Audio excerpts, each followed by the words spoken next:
வாழ்க்கை அதானங்க. பாருங்க, நான் யதார்த்தமா சொல்றேன். 4 பொம்பளைங்க ஒன்னா சேர்ந்து பேசலாம், 5வது ஒரு பொம்பளைய பத்தி தான் பேசும். அப்புறம் இந்திய பொருளாதாரத்தை பத்தியா பேச போது? அதுல 4ல் 1 எந்திரிச்சு போட்டுமே, இந்தா போராள இவ கதை தெரியாதா, அடுத்த அக்கா எந்திரிக்காது. ஏன்னா நம்ம கதை ஓடுறது அதுக்கு நல்லா தெரியும். அதனால அந்த பஞ்சாயத்தை கலைக்கிற வரைக்கும் உட்காந்துருக்கும். உண்மையான விஷயம். அதுலயும் நான் சொல்றது கரெக்டா தான் எல்லாரும் கைத்தட்டலாம். 4 பெண்கள் ஒரு கிராமத்துல ஒன்னா உட்காந்து பேசினா ஒரு குடும்பம் நடுத்தருக்கு வர போகுதுன்னு அர்த்தம். கரெக்டா இல்லையா? அதுலயும் 2 கிழவிய ஒன்னா உட்காந்து வெட்டு குத்தே நடக்க போகுதுன்னு அர்த்தம். என்னாடி ஆத்தாகுது அப்படின்னு இந்த தவணையில கொடுத்துச்சுன்னு வச்சுங்களேன். நமக்கு தமிழ் தெரியலாம், தெலுங்கு தெரியலாம், மலையாளம் தெரியலாம், அந்த கிழவிகளுக்குன்னு பாசம் இருக்கு. அந்த வடக்கூட்டு பையன் எங்க போயிட்டானமே, அது சொல்லுவாங்க. கும்பகோணத்துல 2 பேரும் ஒன்னா படம் பார்த்தாங்களாம், கடலூர்ல கலைச்சிட்டாங்களாம். கடைசியா சொல்லுவாங்க அந்த கிழவி, நமக்கு எதுக்கு ஊர் வம்பு, இவ்வளவு வரைக்கும் பேசுனதே ஊர் வம்பு தான். ஒரு நடக்காத விஷயத்தை நடந்த மாதிரியே பேசுகிற ஆற்றல் இன்னைக்கு இருக்கே. அதனால எவ்வளவு பிரச்சனைகள் வருது, எவ்வளவு குடும்பங்கள் சீரழியுதுன்னு ரொம்ப அழகா சொல்லியிருக்காரு. ஒரு விஷயம் சொன்னா, உண்மையை சொல்லப்போனா, இவ்வளவு பெண் குழந்தைகள் இருக்கீங்க, நான் சொல்றது கரெக்டா இருந்தா கைத்தட்டுங்க. எல்லா பொம்பளை பிள்ளைக்கும் அப்பாவை தான் பிடிக்கும். கரெக்ட்னா கைத்தட்டுங்க. எல்லா பொம்பளை பிள்ளைக்கும் அப்பாவை தான் பிடிக்கும். ஏன் தெரியுமா? எவ்வளவு மோசமா சமைச்சாலும் அவர் தான் சாப்பிடுவார். நல்லா இருக்கா தங்கா, சூப்பர் ராத்தங்கா, வெரி குட் ராத்தங்கா, ஒரு குறை சொல்ல மாட்டார் பொண்ணை. ஆனா அதே வீட்டில் ஒரு தம்பி இருப்பான், அவன் சாப்பிட மாட்டான். நேரம் வரும், அம்மா யாருமா சமைச்சது, உங்க அக்கா தான்டா, சனியனை போற இடத்துல உசுர வாங்கு, காசு கொடுமா, நான் வெளியே போய் சாப்பிட்டுறேன். எல்லா பசங்களுக்கும் யாருமா பிடிக்கும்? அம்மாவை தான் பிடிக்கும். கரெக்டா கைத்தட்டுங்க. எல்லா பசங்களுக்கும் அம்மாவை தான் பிடிக்கும். அது 16 வயசு ஆட்டு நேரம் வருவான். இவர் எப்படிமா நீ கல்யாணம் பண்ணிக்கிட்ட, மகளை சும்மா இருக்கேம்மா, எப்படி உனக்கு இந்த சாய்ஸ்? அது 18 வயசு ஆகிட்டோம். உங்கள் வீட்டுக்காரரை சொல்லி வை, அடிக்கடி நம்ம ரூட்டில் கிராஸ் பண்ணுறாரு, உனக்காக தான்மா பார்க்குறேன் அப்படிமா. உண்மை தானே? ஸ்கூல் விட்டு காலேஜ் விட்டு பொண்ணு வந்துருச்சான்னு அப்பா விசாரிப்பார் சார். ஃபோன் பண்ணுவார். யார்? ஒய்ஃபுக்கு. ஏதாவது வேலை விஷயமா வெளியே போயிருப்பார். ஃபோன் பண்ணுவார். எப்படி தெரியுமா? என் தங்கம் வந்துருச்சா, என் வெள்ளி வந்துருச்சா, என் பட்டு வந்துருச்சா, எங்க அம்மா வந்துருச்சா, இவ்வளவு கேட்பார். பொண்ணை பையனை கேட்பார், தோரா வந்துட்டாரா? அவன் வந்தே இருக்க மாட்டான். ஆனா அவங்க அப்பா சமாளிக்கும், விட்டு கொடுக்காத அவனை. இப்பதான் வந்துட்டு இந்த பக்கத்துல விளையாட போயிருக்கான், பின்னாடி இருந்தா அவங்க தங்கச்சி சொல்லுவான், அப்பா அண்ணன் வரல. ஏன்னா போட்டு கொடுக்குறது அதுக்கு வேலை. இந்த 2 பேரையும் இணைத்து வைக்கிற உறவு பாலம் யார் தெரியுமா? உலகத்திலேயே தாய் ஒருத்தி தான் சார், அம்மா ஒருத்தி தான். அதுக்குன்னே ஒரு டயலாக் வச்சிருக்கோம், நீங்க எங்க போய் அவன்கிட்ட சத்தம் போடுறீங்க, இதான் உங்களுக்கு பிபி இருக்கு, சுகர் இருக்குல்ல. அவனுக்கு நேரம் தெரியல, கிரகம் தெரியல, ஜோசியர் சொல்லியிருக்காரு, ஆடி போய் ஆவணி வந்து அவனும் டாப்ல வந்துடுவான். சொல்லுதா இல்லையாங்க? கண்ணதாசன் சொன்னார், உள்ளே உயிர் வளர்த்து உதிரத்தால் பால் கொடுத்து அள்ளிக்கிடும் போதெல்லாம் அன்பையை சேர்த்தனைத்து தொல்லை தமக்கென்று சுகமெல்லாம் பிறர்க்கென்று சொல்லாமல் சொல்லிவிடும் தேவதையின் கோயில் அது. பண்பு தெரியாத மிருகம் பிறந்தாலும் பால் தரும் கருணை அது. பசித்த முகம் பார்த்து பதரும் நிலை பார்த்து பழம் தரும் சோலை அது. இருக்கும் பிடிசோறு தனக்கென எண்ணாமல் கொடுக்கின்ற கோயில் அது. அது தூய்மை, அது நேர்மை, அது வாய்மை. உலகத்தில் சிறந்தது தாய்மை, அதை ஒப்புக்கொள்வதை நேர்மை. அதை நாங்கள் ஒரு வீட்டில் ஒரு 20 லட்டு செய்கிறாங்கன்னா அதில் ஒரு 3 லட்டு எடுத்து அந்த அம்மா பத்திரமா வச்சுருக்கோம். ஏன்னா அந்த சின்ன பையன் வந்து கேட்பான்னு அதுக்கு தெரியும். சின்ன பையன் வருவான், அம்மா லட்டுருக்கு என்ன, நீ அப்பா சாப்பிட்லையா? அப்பா சாப்பிட்டேன் அப்படின்னா இப்போ வேணும்னு அர்த்தம்.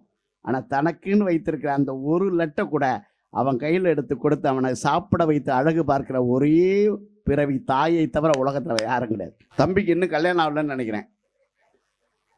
அதனால தான் தாலி கட்டி பழகலாமன். ஒரே சுருக்கா படக்குன்னு போட்டு விட்றான். ஆஹா, உண்மையாகவே ரொம்ப நல்லா ரசிக்கிறீங்க. உங்களை பார்க்கும்போது சந்தோஷமா இருக்கு, உண்மையாக மகிழ்ச்சியா இருக்கு. ஏன்னா என்ன சொன்னீங்கன்னா, இப்போ நான் ஒரு கேள்வி கேட்குறேன் இங்கே இருக்க பெண்களை பார்த்து. வெள்ளிக்கிழமை செவ்வாய்க்கிழமை எங்கள் வீட்டுக்கார காலை தொட்டு கும்பிட்டுட்டு தான் நான் சமைக்கவே ஆரம்பிப்பேங்கிற ஒரு அக்கா கைத்தட்டுங்க பார்ப்போம். சொல்லுது எங்க நடக்குது? அப்படியா தொட்டு கும்பிட்டாலாம்? ஏமா நீங்க 2 பேரும் இல்லை, நான் பெண்களை கேட்டேன். நீங்க 2 பேரும் அப்படி பண்ணாதீங்க. உண்மையாவே சொல்றேங்க, எங்கேயாவது நடக்குதா அது? ஆனால் என் மனைவி அப்படி கிடையாது. என் மனைவி அப்படி கிடையாது. போன வாரம் சனிக்கிழமை என் காலில் வந்து விழுந்தா. உண்மையாவே பெருமையா சொல்றேன். பச்சைபாஸ் காலேஜில் 1.5 லட்ச ரூபா சம்பளம் வாங்குறா, பேராசிரியர் இருக்காங்க. ஆனா போன வாரம் சனிக்கிழமை காலில் வந்து விழுந்தா. அவ்வளவு பாசம். கைத்தட்ட மாட்டேங்கிறான். நீங்க உன் பொட்டாட்டி விழுந்தா நான் ஏன்டா கைத்தட்டணுங்குது அந்த அக்கா. ஆனால் அப்படி கேட்காதக்கா. உண்மையாகவே சனிக்கிழமை காலில் வந்து விழுந்தா நான் உண்மையே பாசத்தில் உண்மையாகவே பரவாயில்லையடி, இவ்வளவு கணவனை மதிக்கிறியே அப்படின்னு ஒரே வார்த்தை தான் சொன்னான். சனிக்கிழமை சனீஸ்வரன் கோயிலுக்கு போகலான்னு நினச்சேன், நேரம் இல்லை. அங்கே போய் விழுந்தான்னா உன் காலில் விழுந்தான். இப்போ ஹலோ நான் இன்னைக்கு சனிக்கிழமை வந்து எல்லாரும் காலில் விழுந்துருப்போங்க. ஆனால் உண்மையாகவே சொல்கிறேன், நான் சனின்னா ஒரு அக்கா ஆடிச்சிருக்குது. ஆனால் உண்மையாக அவ்வளோ சந்தோஷமாக்கா அவனுக்கு. ஆனால் உண்மையாக நான் பெருமையாக சொல்கிறேன். ஆனால் அதுக்காக அவளை தப்ப சொல்ல மாட்டேன். கை தட்டின அந்த நம்ம 47 பேருக்கு நன்றி. கையை அப்படியே பத்திரமா வச்சுருந்தவங்களுக்கும் ரொம்ப நன்றி. அவ்வளோ சீக்கிரம் பாராட்டியதில் ஒருத்தரை உண்மையாகவே சொல்கிறேங்க. உண்மையாகவே சொல்கிறேன், ஒரு 3 இடத்துல நம்ம உஷாராக்கணும். ஒரு தேட்டருக்கு போனால் ஏற்கனவே படம் பார்த்தோம், பக்கத்தில் உட்காரப்படாது. உட்காந்தா கடைசி வரைக்கும் நம்மளை கதை சொல்லியே காலி பண்ணிடுவான். ஒரு யானை படம் வந்து கும்கின்னு அந்த படம் பார்க்க போயிட்டேன்னே, ஏற்கனவே அந்த படம் பார்த்தோம், பக்கத்தில் உட்காந்துட்டு பாம்பு இருக்கு. ஃபஸ்ட்டு சீனில் அந்த யானையை காட்டாங்க, இந்த ஆள் சொல்கிறான் யானை செத்துரும்ட்டான். அதான் அந்த படத்தில் கடைசி சீனே. அது எப்போ சாவும்னே நான் படம் பார்த்துருந்தேன். ஒரு ஹோட்டலுக்கு போனால் எங்கே உட்காரக்கூடாதுன்னு அந்த வாஷ் பேசன் பக்கத்தில் ஒரு சீட்டு போடுவாங்க, அங்கே உட்காரப்படாது. ஏன்னா சில பேர் கை கழுவான், சில பேர் வாய் கழுவான், சில பேர் குடலையே வெளியே எடுத்து கழுவான். அது 2 விரல உள்ள விட்டு இதுவும் வாஷ் பேஷன் தான். இன்னொரு வாஷ் பேஷன் பெருசு, இன்னைக்கு வேதாரண்யம் போயிருக்கான். இந்த மாதிரி நல்ல நிகழ்ச்சிக்கு வந்தீங்கன்னா சிரிக்காதவங்க பக்கத்தில் உட்காரப்படாது. நான் இதான் சொல்லி நீங்கள் சிரிச்சிட்டிங்கன்னு வச்சுக்கலாம். என்ன சொல்லிட்டேன் அந்த கருப்பனில் சிரிக்கிறேன். நீங்கள் சிரிச்சாதான் அது பேர் முகம், சிரிக்கலாம் அது பேர் முகர கட்டை. இப்போ மாவீரன் ஒரு சிவகார்த்தியன் படம் வந்து பார்த்தீங்களா? பார்த்தவங்க மட்டும் ஒரு கைத்தட்டு கொடுங்க பார்ப்போம். அந்த படத்தில் ஒரு காட்சி இருக்குது. என்ன காட்சிலாம், அவருக்கு ஒரு காதில் ஒரு சவுண்டு கேட்டே இருக்கும். ஒரு முனியப்ப கோயில் பூசாரிகிட்ட போய் ஏன்னா விபூதி எடுத்து அந்த பூசாரி அவர் காதில் அடிப்பார். அந்த பூசாரி வேற யாரும் இல்லை, நான் தான். நீங்கள் வேணால் படத்தை போட்டு பாருங்கள். ஒரு பேர் பாடியில் எலுமிச்சை பழம் மாலை போட்டு என்னை இயக்குனர் இப்படி உட்கார வச்சிட்டார். நான் தான் அந்த விபூதி எடுத்து அவர் காதில் அடிப்பேன், சிவகார்த்தியன் காதில். நான் தான் நடிச்சிருக்கேன். என் பொட்டாட்டிகிட்ட சொன்னேன். என் பொட்டாட்டி சொன்னால் வாங்க தேட்டரில் போய் பார்ப்போம். தேட்டரில் உட்கார வச்சு அவளை படத்தை காமிக்கிறேன்.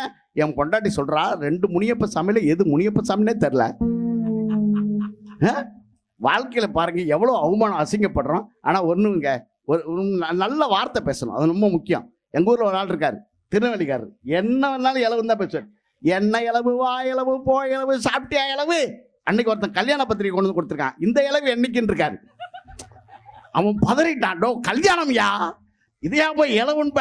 இன்னும் சில பேர் அப்படி இருப்பாங்க. இன்னும் சில பேர் பாருங்க, இந்த கல்யாண பத்திரிக்கை கொண்டு யாராவது கொடுத்தாங்கன்னா வாங்கிட்டு 3 கேள்வி கேட்பாங்க. தம்பிக்கா கல்யாணம், அப்புறம் என்ன எருவு மாட்டுக்கா பண்ணுவாங்க. அடுத்த கேள்வி, யாரு பொண்ணு, எங்க மூர்த்தம், எங்க மண்டபம். இதுக்கு தாண்டா கல்யாண பத்திரிகையே கொடுக்கறது. அப்புறம் தான் 3 கேட்டு அப்புறம் கல்யாண பத்திரிகை கொடுன்னு பிடிக்கிட்டு போகலாம். நான் இப்போ நீங்கள் நல்லா நினச்சி பாருங்க, எது கேட்டாலும் 3 கேள்வி கேட்டுட்டு தான் நம்மால் வாங்குவாங்க. இப்போ எதை எங்கே பேசணும் அப்படிங்கிறத விட எதை எங்கே பேசக்கூடாதுன்னு தெரியணும். அதான் மிக முக்கியமான விஷயம். இப்போ நம்ம ஊர்லலாம் ஒரு துக்கம், ஒரு பெரிய காரியம் நடந்துட்டுன்னு வச்சுங்களேன், அவங்க என்ன பண்ணுவாங்கன்னா, இப்போ வெளியூரில் போயிட்டாங்க, வேலை விஷயமா போயிருக்காங்க, இல்லை வெளிநாடு போயிட்டாங்கன்னா, இப்போ பக்கத்து வீட்டில் ஒரு துக்க காரியம் நடந்துன்னா அந்த தம்பி வந்தோடனே அதை போய் விசாரிப்பா அப்படின்னு சொல்லுவாங்க இல்லைங்களா? இப்போ எங்கள் ஊரில் பக்கத்தில் ஒரு செட்டியார் வீட்டில் என்ன ஆயிடுச்சுன்னா, அந்த பக்கத்து செட்டியார் இறந்துட்டார். அந்த வீட்டில் ஒரு பேர குழந்தை பிறந்திருக்கு. என்ன ரொம்ப நாள் கழிச்சு ஒரு பேர குழந்தை பிறந்திருக்கு. இப்போ இந்த தம்பி வெளிநாட்டில் இருந்தாப்புல. அவர் வீட்டுக்கு வந்தோன்னா அவங்க வீட்டு அம்மா சொல்லியிருக்கே, தம்பி போய் பக்கத்து வீட்டு செட்டியார் நமக்கு ரொம்ப உதவுனவர், அவர்கிட்ட போய் விசாரிச்சு வரணும், அவங்க வீட்டுக்கு போ. அந்த ஆட்சி சிரிச்சுக்கிட்டு இருந்துன்னு வச்சுங்களேன், பேரன் பிறந்ததை கேளு, சோகமாக இருந்தால் செட்டியார் போனதை கேளு என்ன அப்படின்னு சொல்லி அனுப்பியிருக்கு. இவன் உள்ளே போயிருக்கான்.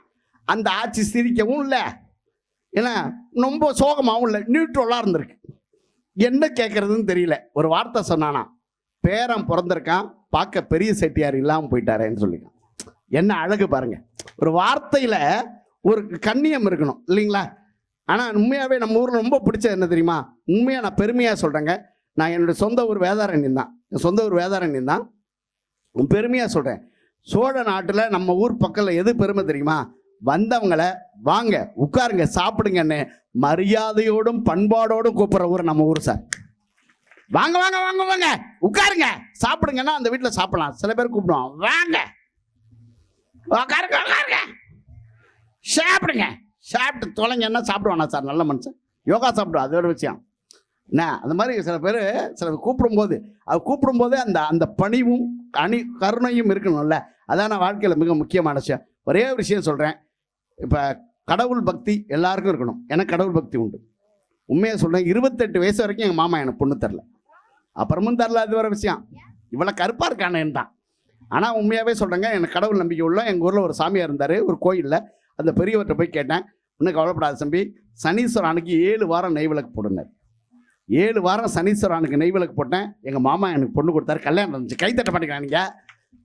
7 வாரம் சத்தியமாக சொல்கிறேன். 3 மாதம் குழந்தை இல்லைங்க. என்ன அதுக்குன்னே சில கிளவியை தெரியுது எங்கள் ஊரில். ஒன்றும் இல்லையா, விசேஷமே இல்லையா, அந்த பையன் தங்குறானாலும் பட்டிப்பட்டு போயிடறானா. என் பொண்டாட்டி தண்ணி எடுக்க போகும்போது, காய்கறி வாங்க போகும்போது இப்படிலாம் கேட்டோடனே என் மனைவி வந்து ஃபீல் பண்ணாப்புல. ஒன்றும் கவலைப்படாதம்மா, நான் மறுபடியும் அந்த ஐயாட்ட பெரியவர்கிட்ட போய் சொன்னேன், ஒன்றும் கவலைப்படாத தம்பி, முதல்ல சனீஸ்வரனுக்கு 7 வாரம் போட்டில்ல, இப்போ ஆஞ்சநேயருக்கு போட்டுனார். ஆஞ்சநேயருக்கு 9 வாரம் போட்டேங்க. உண்மையாக சொல்கிறேன், அழகான ஒரு குழந்தை எனக்கு இறைவன் அருளால் பிறந்தது. இறைவன் அருளால் குழந்தை பிறந்து, இறைவன் அருளால் தான் கல்யாணம் ஆயிடுச்சு. ஆனால் என்ன சிறப்பு தெரியுமா, சனீஸ்வரனுக்கு போட்டேன்ல, சனீஸ்வரனே பொண்டாட்டியாக வந்துட்டு ஆஞ்சநேயரே புள்ளையாக பிறந்துருச்சு. அதுக்கு வால் மட்டும்தான் இல்லை.